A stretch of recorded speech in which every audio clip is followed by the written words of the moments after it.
조셉 프린스 목사님이 쓰신 넘친 은혜라고 하는 책에 보면 재미있는 글인데 우리가 좀 깊이 생각해볼, 특별히 오늘 말씀과 연결돼서 생각해볼 내용이 하나 있습니다. 동네 장난꾸러기로 유명한 녀석들이 길을 지나가다가 이렇게 온실 있는 곳을 보게 됩니다. 저기 온실 있다. 신경도 안 쓰고 자기들끼리 막 떠들면서 그 거리를 지나갑니다. 그런데 또 다른 온실 앞에 글이 하나 써붙어 있었습니다. 어떤 글이 써붙여 있었냐면요, 깨지기 쉬운 유리니 돌을 던지지 마시오. 돌을 던지면 경찰에 신고하겠소. 이렇게 써 있었습니다. 깨지기 쉬운 유리니 돌 던지지 마시오. 던지는 자는 경찰에 신고하겠소.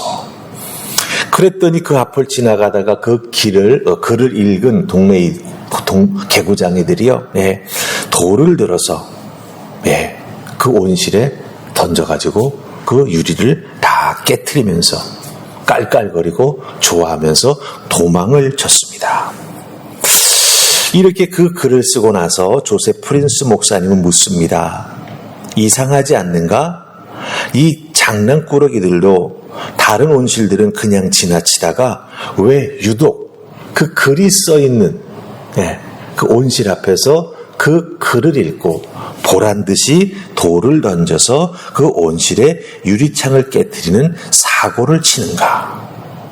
묻습니다. 이상하지 않은가? 왜? 그 글을 쓰는 것을 보고, 그 글을 보고 나서 유독 돌을 집어서 그 유리창을 깨뜨리냐라고 하는 것이지요. 글을 보더니, 그쵸? 이 장난꾸러기 녀석들의 그 악한 인간의 본성, 그것이 깨어나는 것이지요. 저거 어겨야지. 악한 인간의 본성이 그 글을 보면서 깨어났다라고 하는 거예요.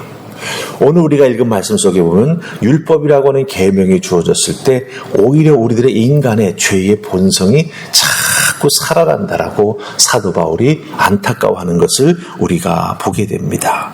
우리 한번 오늘 읽었던 말씀에서 9절과 10절을 찾아서 같이 읽어볼까요? 자, 9절 10절입니다. 9절 10절 찾으셨죠? 같이 읽습니다. 전에 율법을 깨닫지 못했을 때에는 내가 살았더니 계명이 이름에 죄는 살아나고 나는 죽었도다.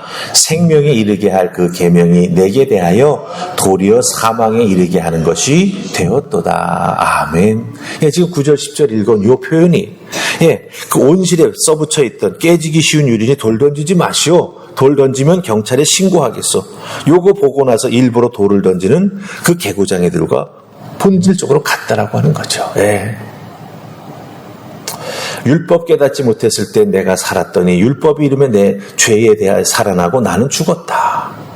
생명에 이르게 할 그 계명이 내게 도리어 사망에 이르게 하는 것이 되었다라고 사도 바울은 말합니다. 여러분들, 율법을 알게 되니 이상하게 온갖 탐심이 생겨납니다. 그리고 그 탐심에 따라서 행동하는 그런 우리들의 이상한 모습을 발견하게 된다라고 하는 것이죠. 자, 그럼 여러분들, 이런 그 장난꾸러기들의 모습, 그리고 우리가 그 이어서 말씀을 읽어보았는데 이런 모습, 그 꼬마들만의 모습일까요? 그죠? 일탈하는 10대들만의 모습일까요? 사도 바울은 그렇지 않다라고 말합니다. 우리 22절, 23절 말씀 같이 읽으십시다.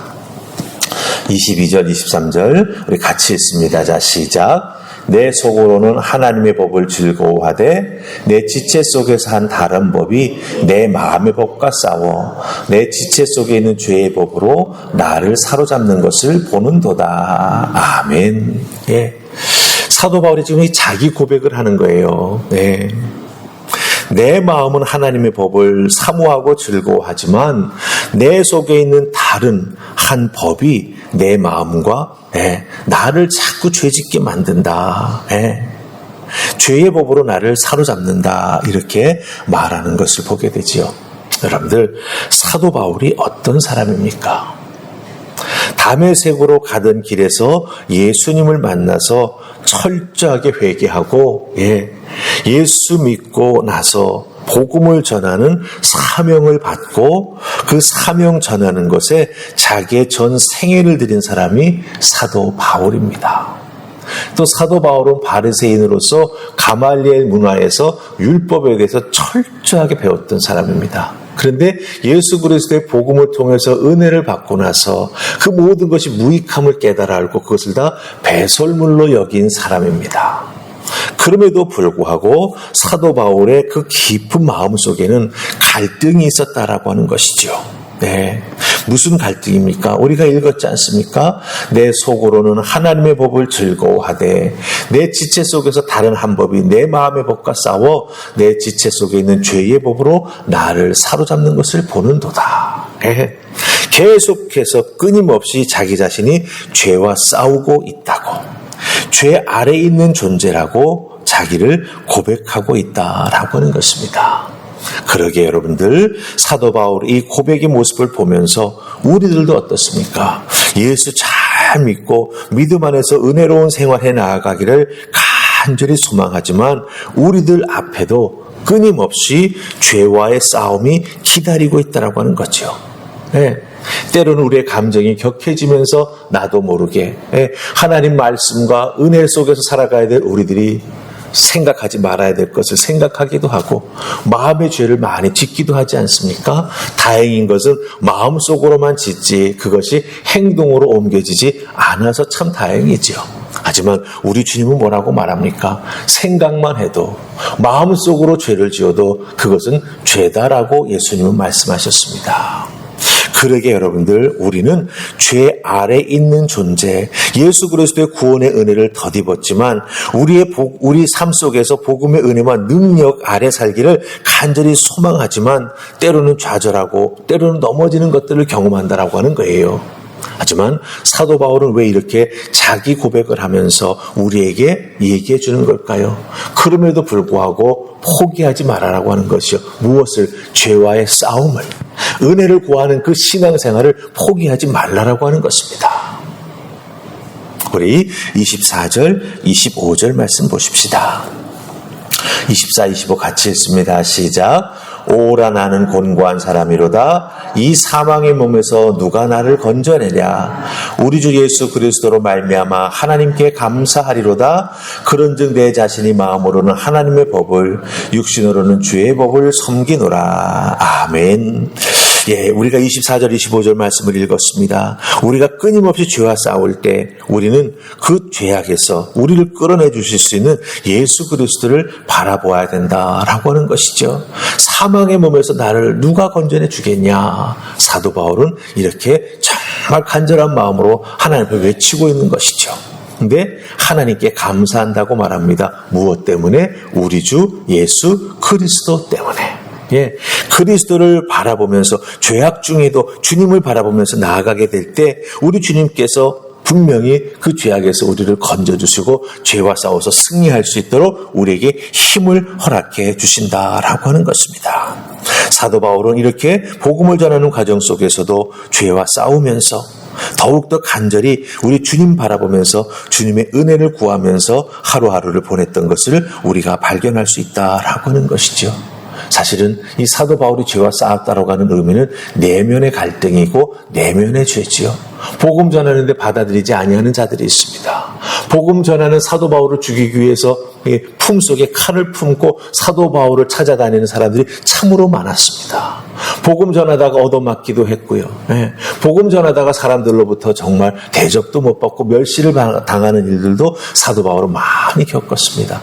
그런 것들을 겪을 때마다 왜 마음속에서 미움이 나지 않겠습니까? 왜 갈등이 솟아오르지 않겠습니까? 그런데 그럴 때마다 사도 바울은 어떻게 했다고요?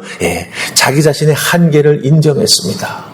하나님 이렇게 은혜 가운데 살아가고 하나님 복음 증거할 때마다 역사해 주시는 것을 내 눈으로 보지만 내 마음속에 갈등이 일어납니다. 미워하는 갈등. 또 그 갈등이 자꾸 꼬리를 물고 더 나쁜 방향으로 내 생각을 이끌어가기도 합니다. 이걸 고백하는 거예요. 그러면서 그럼에도 불구하고 그런 갈등을 이기며 예수 그리스도를 묵상하고 예수 그리스도를 바라보며 예수 그리스도께서 주신 말씀을 곱씹으며 나아갈 때 그것을 이겨 나아갈 수 있도록 하나님께서 내게 은혜를 베풀어 주셔서 그 은혜 따라 나아감으로 말미암아 그 내 마음속에 갈등에 걸려 넘어지지 아니하고 주 예수 그리스도의 복음을 계속해서 나를 미워하는 자에게, 나를 면박 주었던 자에게, 나를 받아들이지 않았던 자들에게 또 가고 또 가고 또 가면서 복음 전할 수 있었다라고 사도 바울은 고백하고 있다라고 하는 것입니다. 여러분들, 우리도 사도 바울보다 더하면 더했지 못하지는 않을 것입니다. 그렇다면 어떻게 해야 되겠습니까? 사도 바울이 이 자기 스스로가 곤고한 사람, 부족한 사람, 연약한 사람이라고 고백하지요. 이 갈등과 이 번민과 이 마음속에 일어나는 여러 가지 생각을 어떻게 내가 이겨나갈 수 있겠는가? 그러면서 사도 바울은 예수 그리스도를 바라보라고 우리에게 권면하고 있습니다. 여러분들, 어렵고 힘들 때마다, 특별히 마음속에 분노가 끓어오르고 미움이 끓어오를 때마다 어떻게 해야 되겠습니까? 예수 그리스도 바라보십시오. 주님 앞에 달려나와 그 자리에 엎드려 기도하십시오. 주님, 마음속에 미움이, 마음속에 번민이, 마음속에 갈등이, 그럴 때마다 기도하면 우리 주님께서 찾아오셔서 그 아프고 힘든 마음, 그 갈등이 일어나는 마음 토닥여 주시며, 특별히 여호와 이레 하나님이 우리들의 그 마음을 감찰하시면서 그 마음도 어루만지시고 또한 필요한 것들을 공급해 주시면서 이겨나갈 수 있도록 이끌어 주실 줄 믿습니다. 오늘도 여러분들 누군가를 미워하는 마음 솟아오를 수 있습니다. 그럴 때 어떻게 해야 되죠? 그래, 사도 바울의 고백처럼 예수 그리스도를 바라보자. 그 예수 그리스도를 바라보는 순간 우리 마음속에 은혜가 임하면서 그 모든 것을 극복해 나아갈 수 있도록 우리 주님께서 길을 열어주실 줄 믿습니다.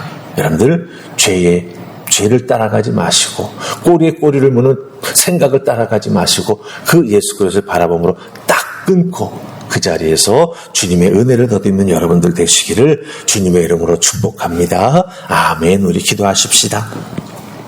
좋으신 하나님, 은혜 감사합니다. 우리에게 주시는 귀한 말씀, 사도 바울이 갈등하며 번민했던 것들, 사실 우리도 또 갈등하고 번민합니다. 주님, 도와주셔서 내 속에 주님을 사랑하는 마음과 또 갈등으로 인해서 여러 가지 일어나는 안타까운 생각들이 있습니다. 하나님, 이 모든 것을 잘 이겨나갈 수 있도록 주여 도우시고 늘 은혜를 따라 나아가는 하나님의 사람들 다 될 수 있도록 도와주시옵소서. 때로는 하나님, 정말 결단하며 아파도 주님만 바라보고 나아가는 우리들의 매몰찬 모습이 있어야 될 줄 압니다. 주여 도와주셔서 그와 같은 귀한 믿음의 결단하며 주님만 따라 나아가는 우리 모두가 될 수 있도록 도와주시옵소서. 성령 하나님, 오늘도 우리와 동행하셔서 주님만 따라 나아가는, 주님만 바라볼 수 있도록 믿음의 고개 들 수 있도록 우리를 이끌어 주실 줄 믿사옵고 예수님 이름으로 기도하옵나이다. 아멘.